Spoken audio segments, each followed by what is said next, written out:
తెలంగాణ రాష్ట్రంలో రైతులంతా వానాకాలం సాగుకు సన్నద్ధమవుతున్నారు. తొలకరి రాకతో అన్ని ప్రాంతాల్లో చిరుజల్లులు కురుస్తున్నాయి. సంగారెడ్డి జిల్లాలో వానాకాలం సాగుకు సంబంధించి 7.5 లక్షల విస్తీర్ణంలో పంటలు సాగు కానున్నట్లు వ్యవసాయ శాఖ అధికారులు అంచనా వేశారు. ఇప్పటికే చాలా ప్రాంతాల్లో రైతులు దుక్కులు దున్ని పంటలు విత్తుకున్నారు. సీజన్ కు సంబంధించి విత్తనాలు, ఎరువులను సిద్ధం చేశామని, రైతులకు ఎలాంటి కొరత లేకుండా ఏర్పాట్లు చేస్తున్నట్లు అధికారులు వివరించారు. విత్తన ఎంపికలో రైతులు అప్రమత్తంగా ఉండాలని, అధీకృత డీలర్ల నుంచి విత్తనాలు కొనుగోలు చేసి రసీదులు భద్రపరచుకోవాలంటూ సూచిస్తున్న సంగారెడ్డి జిల్లా వ్యవసాయ శాఖ జాయింట్ డైరెక్టర్ డాక్టర్ శివప్రసాద్ తో మా ప్రతినిధి రామకృష్ణ ముఖాముఖి ఇప్పుడు చూద్దాం. సంగారెడ్డి జిల్లాలో తొలకరి చినుకులు పడిన నేపథ్యం నుంచి కూడా సాగుకైతే రైతులు సన్నద్ధమయ్యారు.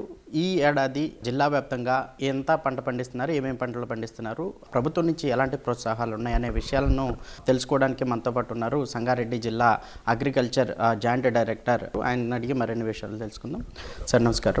ఈ ఏడాది జిల్లాలో ఎంత మేరకు, ఎంత విస్తీర్ణంలో పంటకు సిద్ధంగా ఉంది, రైతులకి ఎలాంటి ప్రోత్సాహాలు ప్రభుత్వం నుంచి అందించడానికి సిద్ధంగా ఉన్నారు? వానాకాలంలో దాదాపు 7,50,000 ఎకరాల్లో పంటలు సాగు చేస్తారు. ఆ పంటల్లో 3.5 లక్షల ఎకరాల్లో కాటన్ వేస్తారు, 1.5 లక్షల ఎకరాల్లో ప్యాడీ వేస్తారు, 1 లక్ష ఎకరాల్లో సోయాబీను, 80,000 ఎకరాల్లో కందులు వేస్తారు. మిగతా పంటలు కలిపి దాదాపు 60,000 ఎకరాలు వేస్తారు. కాబట్టి మనము ముఖ్యంగా వరి తప్ప మిగతా పంటలన్నిటికి కూడా అనుకూలమైన వాతావరణం ఉంది. కాబట్టి ముఖ్యంగా విత్తనాలు అంటే దాదాపు 7,50,000 ఎకరాలకు సరిపడిన ముఖ్యంగా కాటన్ కానీ, వరి కానీ, సన్ఫ్లవర్ కానీ, సోయాబీన్ కానీ, కంది కానీ, మిగతా అన్ని పంటల విత్తనాలు ప్రైవేట్ షాపుల్లో రెడీగా పెట్టడం జరిగింది. దాదాపు 3,500 క్వింటాల పచ్చిరొట్టెలు కూడా 50% సబ్సిడీపై రైతులకు అందజేయడం జరిగింది. నకిలీ విత్తనాలు కానీ, సబ్స్టాండర్డ్ విత్తనాలకు కానీ షాపులన్నీ కూడా ఇన్స్పెక్ట్ చేసి దాంట్లో ఏవైనా అవకతవకలు జరిగినట్లయితే చర్యలు తీసుకుందామనే దానికి కలెక్టర్ గారి ఆధ్వర్యంలో చేస్తున్నాము. ఎరువుల గురించి ముఖ్యంగా మన జిల్లాలో దాదాపు 45,000 టన్నుల ఎరువుల ఆవశ్యకత ఉంటే ఇప్పటి వరకు 22,562 టన్నులు ఉంది. విత్తనాలు కావచ్చు, ఎరువులు కావచ్చు, కొనుగోలు విషయాల్లో ప్రధానంగా వరి కావచ్చు, అట్లాగే పత్తి కావచ్చు, కొనుగోలు చేసే సందర్భంలో కొంత అవకతవకలు ఉంటున్నాయి. అలాగే నకిలీ విత్తనాలు కూడా ఎక్కువగా తారసపడుతున్నాయి. వాటిని ఎలా గుర్తించాలి రైతులు? ప్రధానంగా విలేజుల్లో వచ్చి ప్యాకింగ్ లేని విత్తనాలు ఎటువంటి పరిస్థితుల్లో కొనరాదు.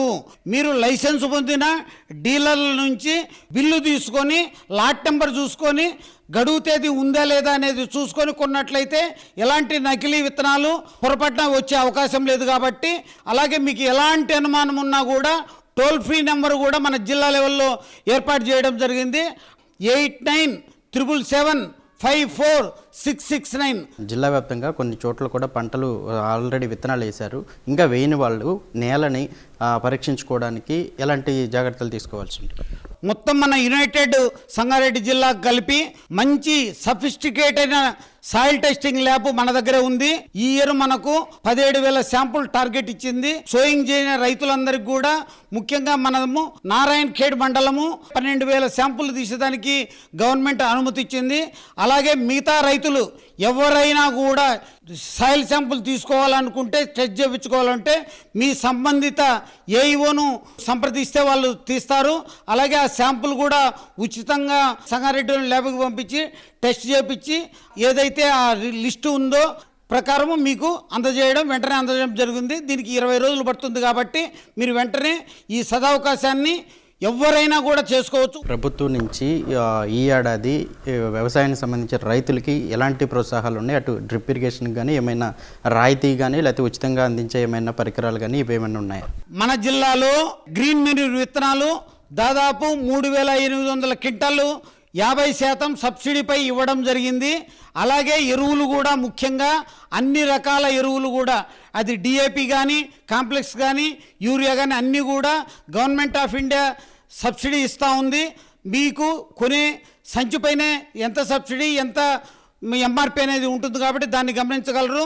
అలాగే ఈ సంవత్సరం ఎరువులకు కానీ మిగతా పెట్టుబడి ఖర్చుకు గాను దాదాపు ప్రతి ఎకరాకు కూడా ఎవరైతే సో చేశారో వాళ్ళ రైతులకు 6,000 రూపాయలు కూడా గవర్నమెంట్ ఇస్తుంది.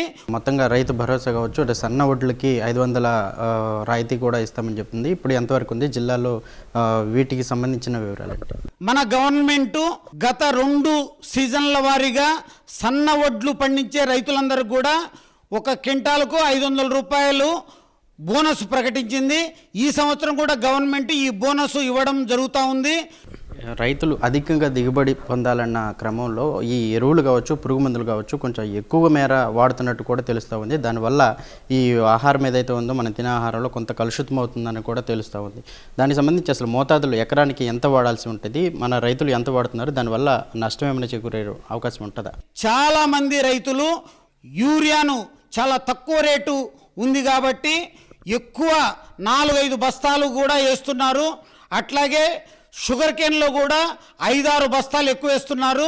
ఒక్కసారి వేసేటప్పుడు 1 బస్తా 2 బస్తాలు వేస్తున్నారు.